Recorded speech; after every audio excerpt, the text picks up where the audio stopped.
Jadi kemarin sore sudah berangkat ke Arafat, ya, dan hari ini mereka mempersiapkan untuk melakukan wukuf di Arafat. Ya, kalau kita lebarannya ntar tetap hari Senin, karena nggak wukuf di Arafat itu nggak menjadi patokan bahwa kita di sini lebaran, enggak, ya, Arafah juga, ya. Jadi beda waktu juga jelas membedakan, ya. Kalau sekarang kita jam di sini setengah 6, ya di sana baru setengah 2, ya, setengah 2. Jadi kan beda, ya, beda. Kalau wukuf di Arafat itu jatuhnya waktu zuhur, ya. Nah, kemudian kita di sini jam 4, nah kan beda, jam 4 sore. Jadi nggak mungkin kita mengikuti di sana. Jadi disesuaikan dengan matlak, tempat terbitnya hilal masing-masing, ya, masing-masing. Kalau mau pengen duluan di sana lebarannya, ya, jangan di sini lebarannya, ya, gitu. Tapi kalau emang ada saudara kita yang udah nentuin besok hari Minggu lebaran, ya silahkan, ya, silahkan aja. Kita hormati mereka dan mereka juga hormati kita karena masing-masing punya keyakinan yang berbeda, ya. Walau akidah sama, cuman masalah furu'iyahnya saja yang berbeda. Padahal kalau saya pikir kemarin sepakat tanggal 1-nya hari Sabtu, ya. Ya kan, tanggal 1 Zulhijjah kan hari Sabtu. Kenapa jadi giliran lebaran pengen duluan gitu? Ya, pengen duluan. Tadi di sana udah wukuf aja, udah.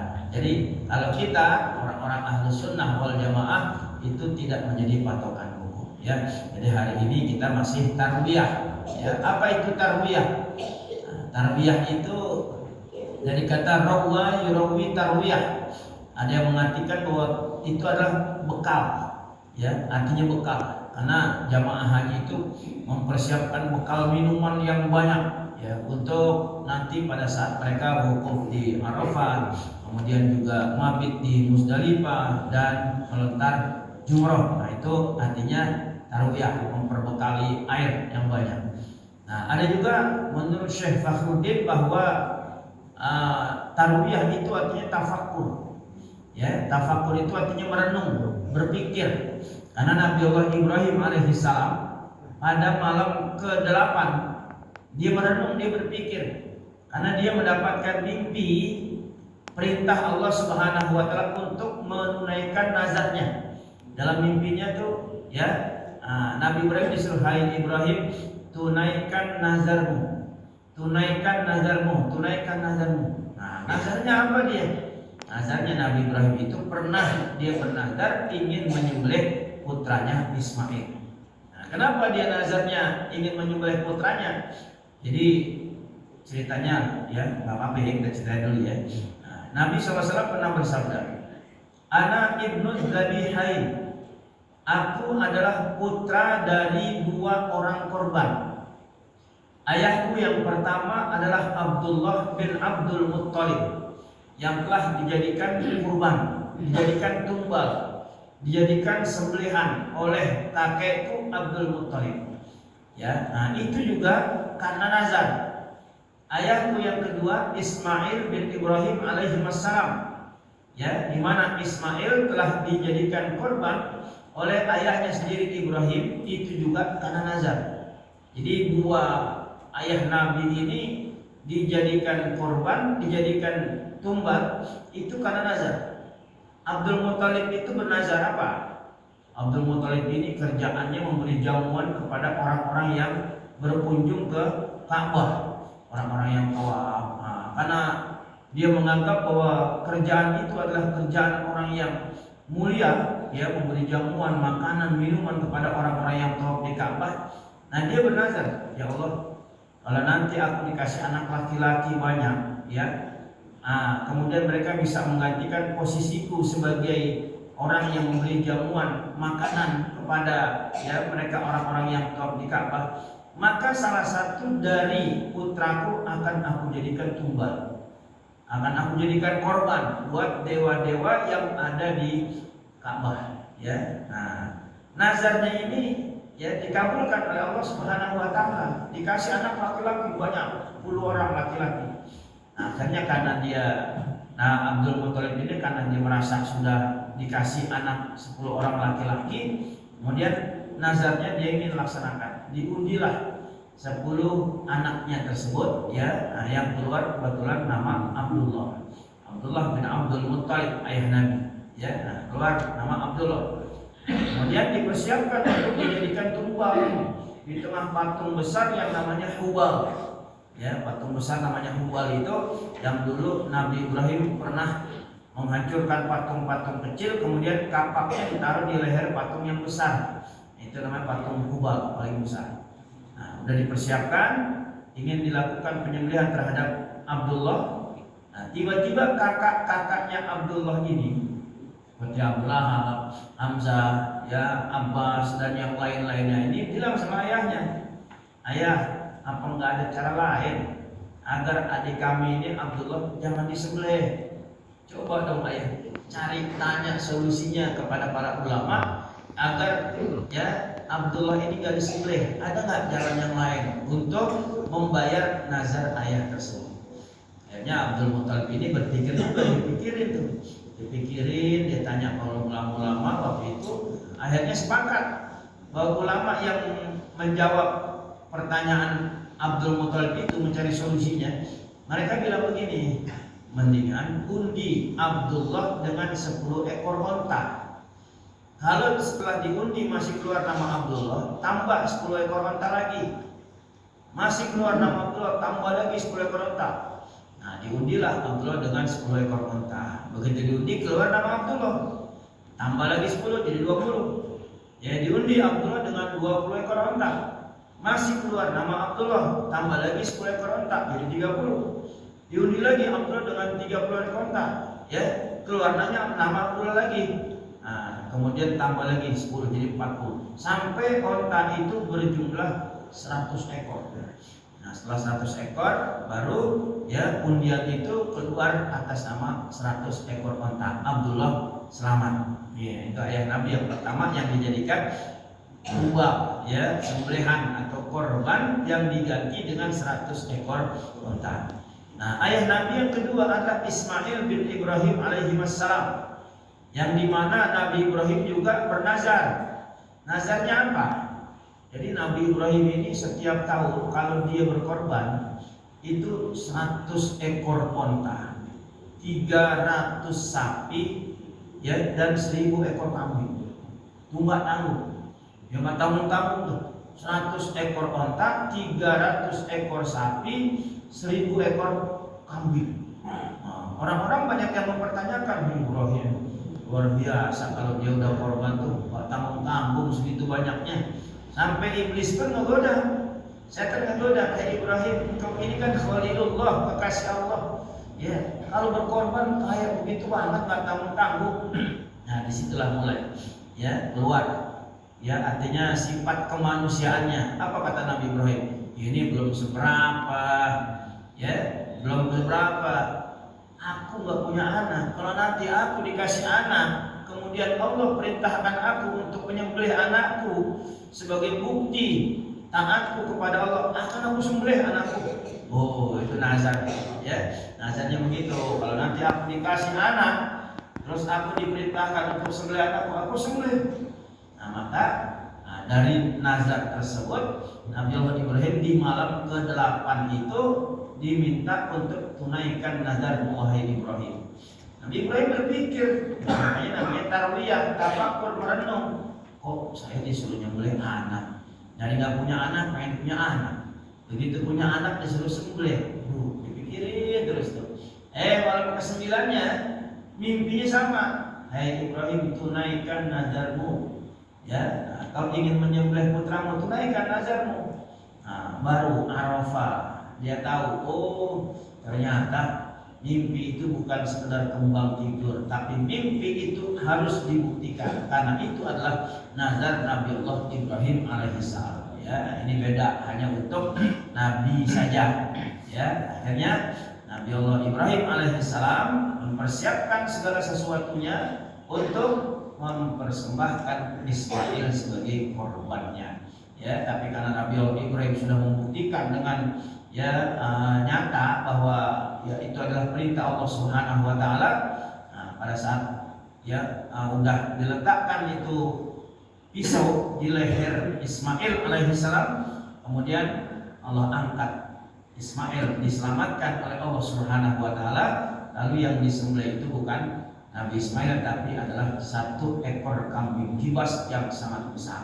Yang kata dulu ada satu kitab mengatakan, dan guru saya juga bilang, itu dulu kambing yang dulu pernah ya dipersembahkan oleh Habil, ya, yang pernah dipersembahkan oleh Habil. Kan di Quran ada tuh, watlu alaihim naba abnai adam bil haqq idh qarraba qurbanan fatuqbila min ahadihima wa lam yutaqabbal min al-akhar qala la aqtulannaka qala inna ma yataqabbalu Allahu minal muttaqin. Ya. Dan ceritakanlah tentang dua putra Nabi Adam alaihissalam, Qabil dan Habil, idh qarraba qurbanan, ketika mereka berupaya mendekatkan diri kepada Allah, ya, kurbanan, qarraba kurbanan, berupaya berusaha untuk mendekatkan diri kepada Allah Subhanahu wa taala. Allah perintahkan mereka berkorban. Nah, Nabi Adam punya anak berapa ya? 40. Anak Nabi Adam 40. Jadi Ibu Hawa setiap melahirkan kembar, ya, 20 kali melahirkan. Ibu Hawa setiap 20 kali melahirkan, setiap melahirkan kembar laki perempuan. Jadi 40. Nah, anak pertamanya Qabil, anak keduanya Habil. Qabil dengan kembarannya, Habil juga dengan kembarannya. Nah, karena belum ada orang lain, ya, kecuali putra putri Nabi Adam saja, maka pernikahannya pun disilang. Qabil menikah dengan adik kandungnya, kembarannya Habil. Habil menikah dengan kakak kandungnya, kembarannya Qabil. Nah, awalnya Qabil nggak setuju. Kenapa? Karena adiknya yang lahir bersama Habil itu jelekan. Dia nggak mau. Dia maunya sama kembarannya dia yang lahir bareng. Tapi kan itu udah menjadi aturan Allah Subhanahu wa taala, ya, disilang dulu karena belum ada yang lain. Di situ dia udah dendam. Nah, ketika diperintahkan untuk berkorban sesuai dengan profesi mereka masing-masing. Nah, Qabil ini berprofesi sebagai petani, maka dia mempersembahkan gandumnya. Cuma gandum yang dipersembahkan itu gandum yang jelek, yang udah nggak laku lagi, ya udah busuk lah. Ya, nah sementara Qabil ini mempersembahkan kambing kesayangannya karena dia pengembala, kambing kesayangannya. Ya, nah yang diterima dari dua korban tersebut nanti, ya, akan dilihat bahwa korban yang diterima oleh Allah Subhanahu wa taala itu korban yang dimakan api seperti petir menyambar. Nah, yang saat itu yang dimakan adalah kambingnya Habil. Nah, kambing inilah yang katanya telah diganti oleh Nabi Ismail. Nabi Ismail diangkat, kemudian kambing inilah yang menjadi pengganti disembelihnya kambing tersebut. Ya, maka Ismail selamat, tapi yang disembelih adalah kambing yang dulunya adalah kambing korbannya Habil. Itu kata dalam satu riwayat seperti itu, ya. Nah, ini artinya bahwa korban itu sudah ada dari zaman Nabi Adam alaihissalam, termasuk syariat nabi-nabi terdahulu. Nah, kemudian di zaman Nabi, turun tuh surah apa? Al-Kautsar. Surah Al-Kautsar, inna a'tayna kal kautsar, sesungguhnya kami telah memberikan kepadamu hai Muhammad nikmat yang banyak. Fasalli li rabbika wanhar, maka salatlah karena Tuhanmu, wanhar, dan berkorbanlah. Nah, kata-kata wanhar, berkorbanlah ini adalah berkorban pada tanggal 10 Zulhijjah, 11, 12, dan 13 Zulhijjah yang dikenal dengan hari Tasyrik. Itu perintahnya. Inna syani'aka huwal abtar, sesungguhnya orang-orang yang membenci engkau dialah orang yang terputus. Ini pernah saya ceritain tuh, ya. Ada Al-As bin Wa'il yang begitu benci kepada Nabi sampai dia habis ngobrol sama Nabi, dia bilang dzalikal abtar, Muhammad itu orang yang terputus. Ya, nah, dia menghina Nabi. Kenapa? Dianggap Nabi orang lemah, Nabi gak punya pengikut. Ya, kemudian putra-putra Nabi Abdullah, Ibrahim, Qasim, mereka meninggal dunia sebelum mereka dewasa. Nah, artinya Nabi gak bakal punya keturunan lagi dari yang laki-laki. Kenapa? Karena udah mati semua. Nah, itu Nabi dibilang abtar. Ya, akhirnya apa? Nah, turun surah Al-Kautsar. Ya, di akhir ayat Allah berfirman, inna syani'aka huwal abtar, sesungguhnya orang yang membenci engkau dialah yang terputus dari rahmat Allah Subhanahu wa taala. Artinya Al-As bin Wa'il matinya mengenaskan. Ya, ketika dia jalan tusuk duri kakinya, hanya bengkak ke kaki, bengkaknya seperti leher onta. Ya, seperti leher onta, badannya menghitam semua, bau busuk. Ya, nah, disitulah akhirnya dia dikatakan abtar, orang yang membenci engkau, mereka lah yang terputus. Ya, nah ini jadi masalah korban ini penting buat kita. Bagi kita yang diberikan rezeki yang halal, yang banyak oleh Allah Subhanahu wa taala, yang berkorban. Kalau beli handphone aja 2,5 juta, 3 juta mampu, ganti handphone tiap bulan mampu, kenapa giliran korban kok berat banget? Ya, makanya Nabi SAW mengancam, man wajada lahu sa'atan falam yudhi fala yaqrabanna musalla. Siapa orang yang diberikan rezeki luas oleh Allah tapi dia gak mau berkorban, jangan deketin musola kami. Oh, Nabi ngancam, jangan deketin musola kami. Ya, apa beli yang kecil ke yang gede beli. Cuman yang bagus beli yang gede. Ya, yang bagus. Kenapa? Karena nanti kelak akan menjadi kendaraan kita di akhirat, di hari kiamat. Azimu duhayakum fa innaha 'alas sirati matayakum. Perbesarlah korban yang ingin kamu buat, karena kelak dia menjadi kendaraan kita di negeri akhirat. Ya, tapi kembali lagi tergantung niat, keikhlasan kita. Biar kita beli kambing yang mulai kecil, kalau ikhlas, ya insya Allah ntar kambing jadi gede, bisa dinaikin. Tapi kalau kita beli kambing yang gede, ya tapi nggak ikhlas, niatnya riya, ya malah nggak bisa dinaikin ntar. Ya kenapa? Karena niatnya tidak ikhlas gitu. Ya, nah, mungkin ada yang mau ditanya nih. Semangat malamnya. Banyak banget.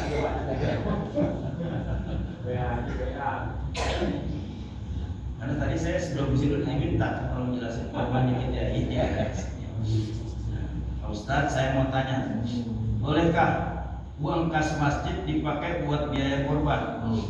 Masalah biaya korban bagaimana solusinya? Yang kedua, bolehkah daging korban dimasak buat makan panitia korban? Sehingga sekian, terima kasih. Mohon penjelasannya. Oh gitu. Yang pertama, ini buat pengurus ya, buat pengurus, pakai duit masjid buat korban itu tidak boleh. Boleh. Ya kenapa? Ya ngapain kalau pakai duit masjid? Duit masjid bukan buat korban, buat yang lain. Ya maaf, silahkan buka beberapa kitab. Fatwa-fatwa ulama sudah menjelaskan. Jangankan jutaan, 100.000 pun ya pakai duit masjid untuk kegiatan korban itu nggak boleh. Boleh, hati-hati ya. Lalu gimana solusinya? Solusinya gampang. Kalau kita patungan kambing, patungan sapi 3,5 juta, ya minta tambahin ya 200.000 atau 100.000 jadi 3.600.000 atau 3.700.000. Kalau ditanya, kambing patungan sapi enggak? Sebenarnya patungan sapi 3.500.000. Itu yang 200, nah ini buat operasional. Buat beli plastik, buat nanti beli rokok, buat nanti beli minuman dan lain sebagainya. Itu kan solusi ya. Kenapa? Karena ada satu riwayat, ada sahabat yang ketika dikasih oleh Nabi SAW kekuasaan untuk ngurusin korban, ya itu sedikit pun dia tidak boleh ambil uangnya dan tidak boleh dikeluarkan dari dana manapun, dari masjid, musola nggak boleh. Biarin, kata dia apa? Biarin, nanti saya tanggung sendiri. Ada nggak yang berani nanggung? Soal makan, soal operasional, plastik ntar saya yang beliin. Pokoknya jangan pakai duit masjid. Tanggung jawab, berat tanggung jawabnya. Solusinya kan gampang tadi begitu. Cuman minta doang aja, atau misalnya, ayo bapak-bapak siapa yang mau bantu nih buat operasional? Wah saya nggak bisa bikin korban karena biaya korban satu kambing aja 3 juta. Saya nyumbang aja deh 200.000 buat makan, buat beli minuman. Oh, yang punya teh rimba, saya nyumbang teh rimba deh 100 botol, 100 cup ya. Jadi ya kalau udah mau nyumbang duit, berapa mau nyumbang teh rimba aja ya berapa ya? Nah 100, udah cukup. Jadi banyak solusinya. Jangan pakai duit masjid. Duit masjid kalau orang yang awal-awal ya kok gue dipakai buat begituan ya, memang sih nggak pakai nanya ya, nggak nanya, cuma tanggung jawabnya berat. Yang pertama ya. Kemudian yang kedua, Bolehkah daging kurban dimasak buat makan panitia kurban? Ya, boleh atas izin pengorban. Kadang-kadang kita begini, ya begitu potong satu, suruh ibu-ibu masak dulu. Nah, ini hati-hati, ya. Korbannya kalau mau korban panitia, di antara kita kan ada juga yang korban kambing. Pak, saya minta izin boleh nggak nanti korban kambing bapak, ya? Saya masak, kemudian saya buat makan jamaah, boleh nggak? Saya yakin, enggak. Kambingmu jangan kambing yang lain aja, itu panitia ketemu, apalagi orang lain. Jangan juga, jangan, ya. Kecuali ada kambing, misalnya kambing yang dikasih oleh orang non Islam. Kalau setiap tahun dikasih itu dari pusat kuningan, kasih bahkan ada 2, kadang-kadang 3. Nah itu aja saya potong, ya potong. Ya, buat apa? Buat masak, buat makan, buat makan kita. Lah kambing orang kafir yang ngasih, ya kan hadiah. Nah, terus kedua, kalau ada orang yang akekah masih boleh. Orang akekah, karena akekah itu sunahnya lebih matang, ya kan boleh.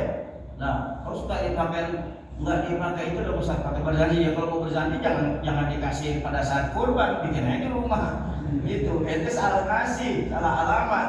Jadi kalau mau pakai berzani, mau dicukur rambut, mau diusap, bikin di rumah, ngapain bikin di tempat korban? Gitu, akekah itu waktunya banyak. Akekah itu waktunya banyak. Kalau korban itu hanya dilaksanakan tanggal 10, 11, 12, 13. Selain itu udah bukan korban lagi, sedekah. Ya, nah kalau akekah boleh kapan aja. Itu aja ya. Cukup. Ya. Ya, lagi silakan. Nggak apa-apa ya, buat kalau baca Quran juga tanggung, ya. Nah, ada juga yang tanya sama saya, kalau korban buat orang yang mati bagaimana? Ya, kita punya ibu, orang tua sudah meninggal dunia, kemudian kita mau korbanin. Sepakat ulama boleh kalau orang tua kita sebelum matinya wasiat. Dia wasiat, ya. Nah, kalau nanti kamu dewasa kerja, ya enak, duitnya banyak, bapak pengen banget korban, tapi nggak mampu. Nanti kalau bapak udah meninggal, kamu bikinin ya. Itu udah wasiat, bikinin, ya bikinin. Itu boleh, sepakat ulama boleh. Tapi kalau nggak ada wasiat, nah khilafiyah.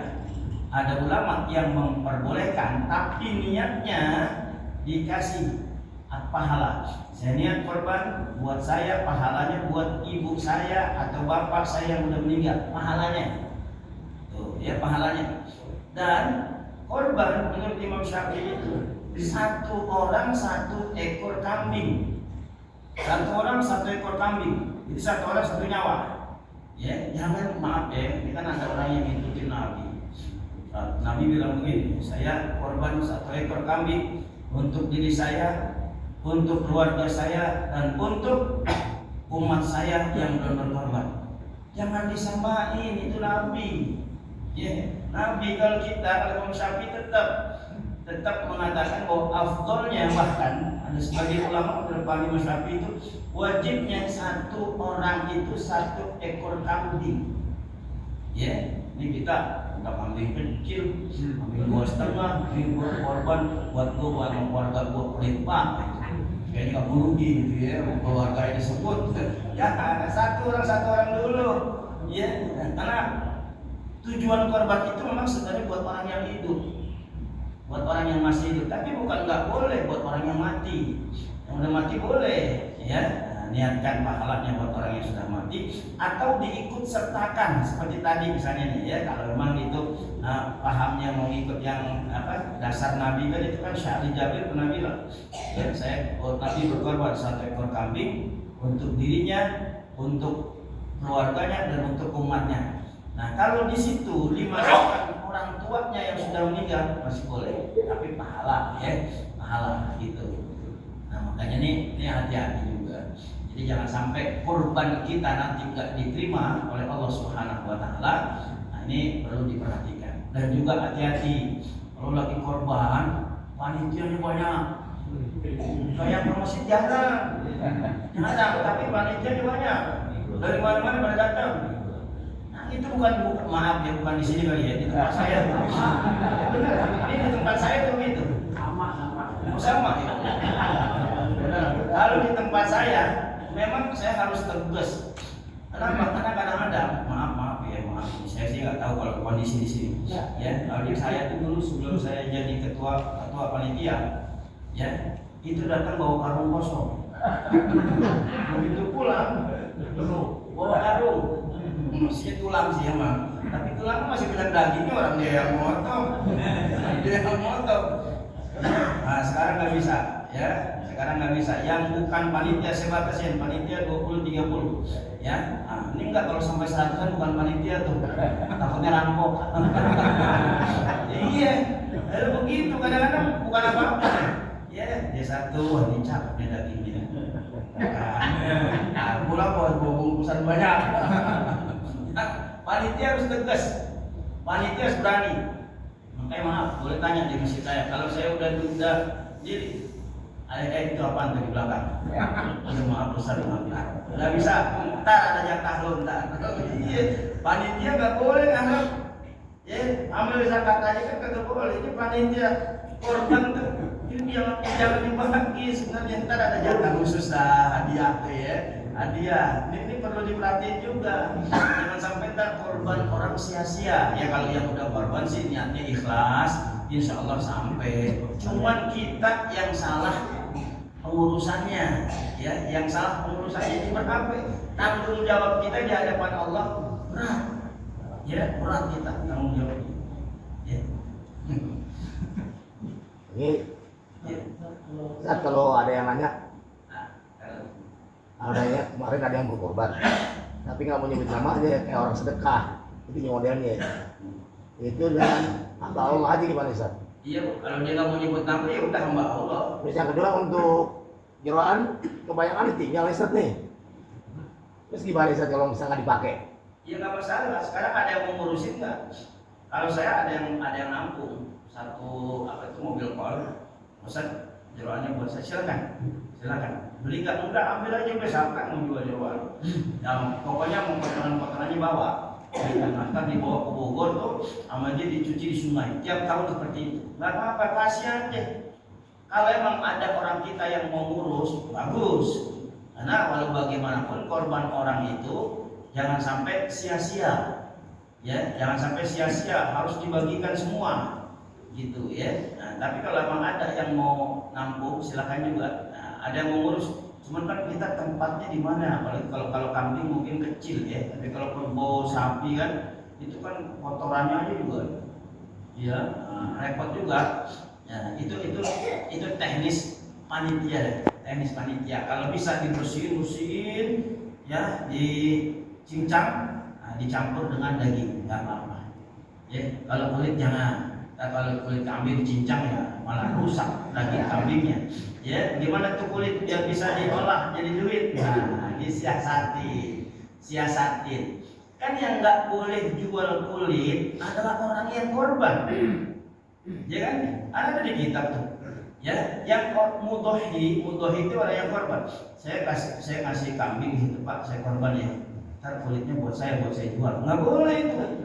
Nah kalau udah diserahin ke panitia, apalagi panitia bilang begini, nanti kulitnya boleh nggak nih saya jual buat operasional? Dia bilang nggak apa-apa, silakan. Emang ya kalau kulit kan nggak bisa dicacat, kemudian dicampurin ke daging. Kalau kulit kerbau masih bisa.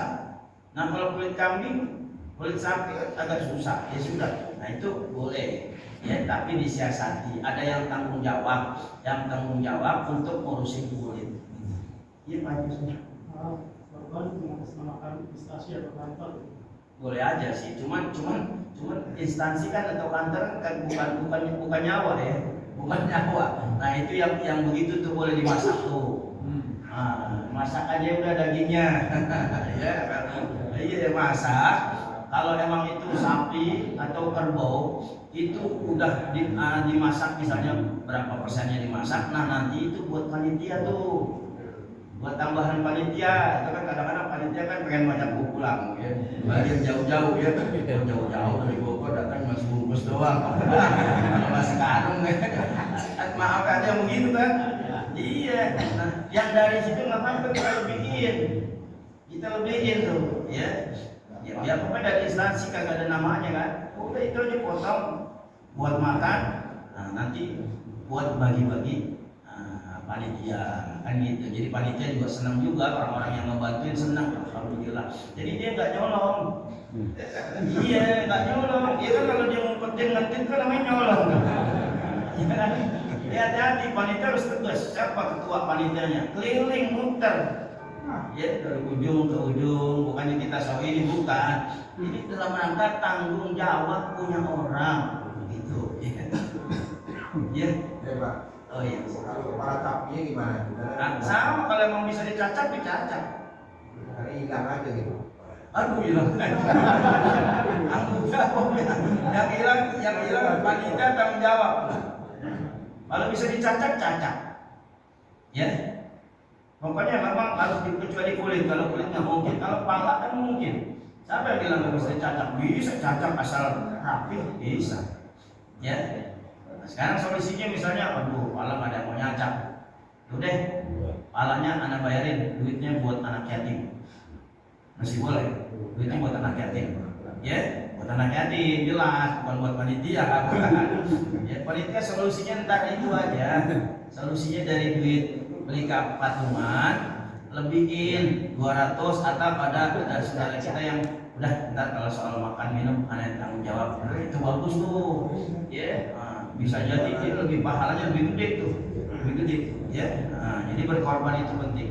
Kenapa? Sayyidatuna Aisyah pernah bilang, Nabi bersabda, "Ma'amila ibnu Adam yauman nahri ahabbu ilallah min iraqatid dam." Bahwa tidak ada amalan seorang anak Adam pada hari nahar tersebut, ya tanggal 10, 11, 12, 13 yang paling dicintai oleh Allah Subhanahu wa taala kecuali mengalirkan darah hewan kurban. Itu pahalanya lebih besar. Sedekah kita yang lain kalah sedekah kita yang lain kecuali saat itu adalah berkorban. Ya, pahalanya banyak. Likulli sya'ratin hasanah. Setiap bulu rambut yang ada di hewan kurban tersebut itu akan membawa satu kebaikan buat kita. Setiap bulu satu kebaikan. Berapa bulu?